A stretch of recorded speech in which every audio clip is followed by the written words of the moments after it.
Hi, everybody, and welcome to our new podcast, Emerging Scholars. My name is Dr. Tristan Cabello. I'm the Associate Director for the Master of Liberal Arts at the Johns Hopkins University, and I also teach the Research Method course and the Capstone Project course.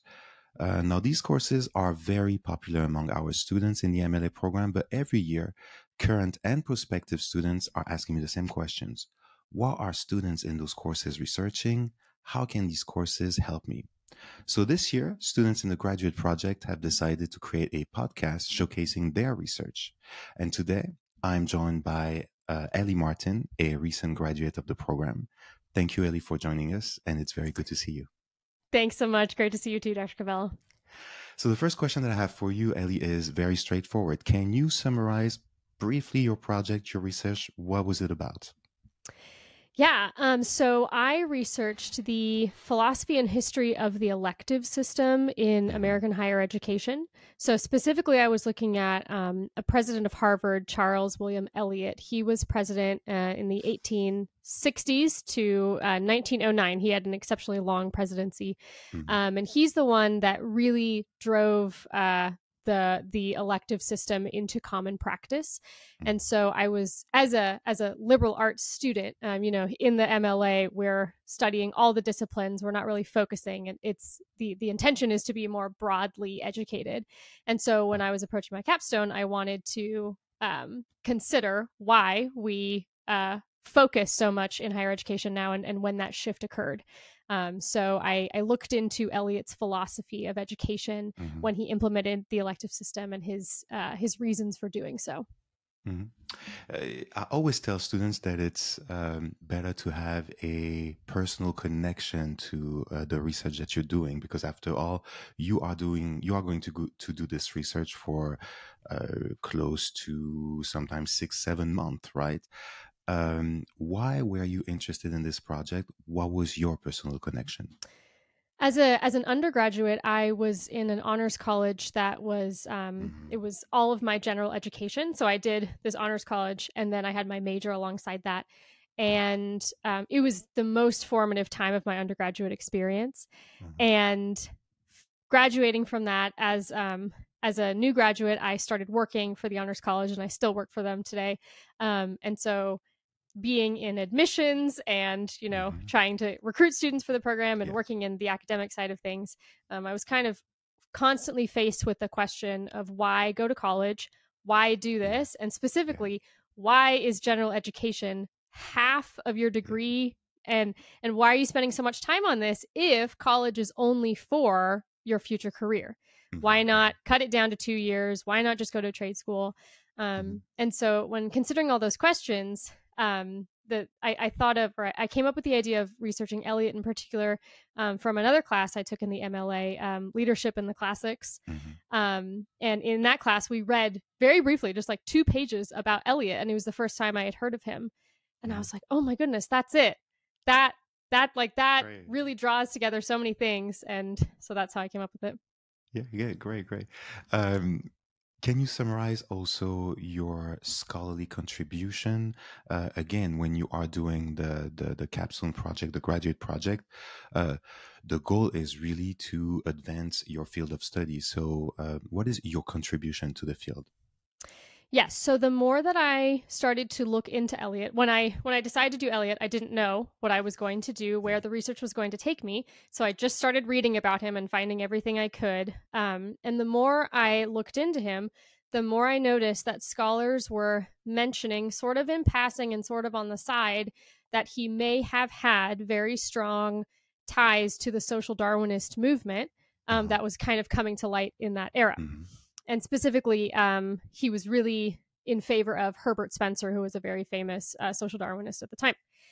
But everybody just kind of said it in passing, and everybody kind of said it like they wanted to sweep it under the rug and not mention it. And so when somebody does that, it's like, well, that's definitely worth looking into if people are trying to avoid the conversation. So the argument of my capstone, I was arguing for the connection between social Darwinist thought and Eliot's philosophy of education, and how his attachment to those ideas actually formed the bedrock and the skeleton of the elective system. Yeah, yeah. And also, can you discuss? Of course, we are an interdisciplinary program, so your research was interdisciplinary. But can you discuss a little bit more your methodology and the sources also that you've used for the project? I relied very heavily on traditional primary research, Uh-huh. library research, Uh-huh. and I read a lot of Eliot. I read a lot of Spencer.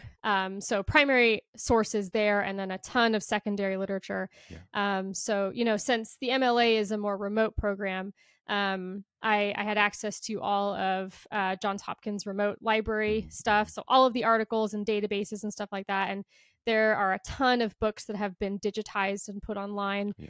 So I really wasn't hampered very much. Yeah. The only thing that I wish I could have had access to was Eliot's papers, but they aren't Mm-hmm. digitized and they're up at Harvard, and I couldn't get Okay. up there. Um, Yeah. but I really That could wasn't be hampered like at all. your Everything next is research online. trip, right? Yeah. Yes, absolutely. Absolutely. Um, can you tell us more about the most challenging part of your research? Yeah, I think it was just, two things come to mind. It was the scope and Yeah. also the first time diving into an area of thought. I've thought about this a lot because it was a lot of work. And I think that after you do your first research project, I think it gets easier from this point forward because now I have so many handholds and Mm-hmm. so many rabbit trails I didn't go down but wanted to go down. And as I was working on my capstone, I had like a running document of like other research questions to like come back to. Mm-hmm. And so I think the most challenging part was kind of knowing when to stop, knowing where the bounds of the research were, Yeah. and what would be sufficient. Yeah. And yeah, and it being the first time I entered into this particular Yeah, area. of course. And it's also worth mentioning to the people who are listening to us today that often the capstone is actually the first step in your research project, not the final step, because a lot of students are actually continuing way beyond the capstone and enhancing their research, after they graduate. So for a lot of students, this is only the first step. To you, what was the most surprising in your research? I think the most surprising was how big it got as quickly as it got. It only took a little while for the amount of research that I had Yeah. to be overwhelming and having to sort through it Mhm. all. And then also, it was surprising to me and kind of fun that I saw a connection that it didn't seem that anybody else had seen before. Yeah. Yeah. It's always one of the scary things about trying to come up with an original Yeah. question. It's like, but everybody's thought of everything by now, right? Mhm. But then reading all the secondary literature and seeing a gap Yeah. was one of the most Yeah. exciting parts. That happened Yeah. pretty early. Yeah, it was cool. Yeah, that's great. As a final question, Ellie, can you give a piece of advice to a student who is thinking about enrolling in research method or the graduate project? What would you tell them? I think the thing I would recommend the most is to be thinking about what you want to do for your capstone as early as possible, Mm-hmm. and kind of be simmering on that for a couple Mm-hmm. semesters, especially if you're taking a little bit longer like I did. It took me a little bit longer than just the normal 2 years because I was doing my studies part-time. Yeah. Yeah. So I had a little while to percolate on it. I think I would recommend that the most because it allowed me a little bit more time to really think about the thing that I wanted to do. Mm-hmm. And then Mm-hmm. when I started doing research methods, which is the second to last class that we take, Yeah.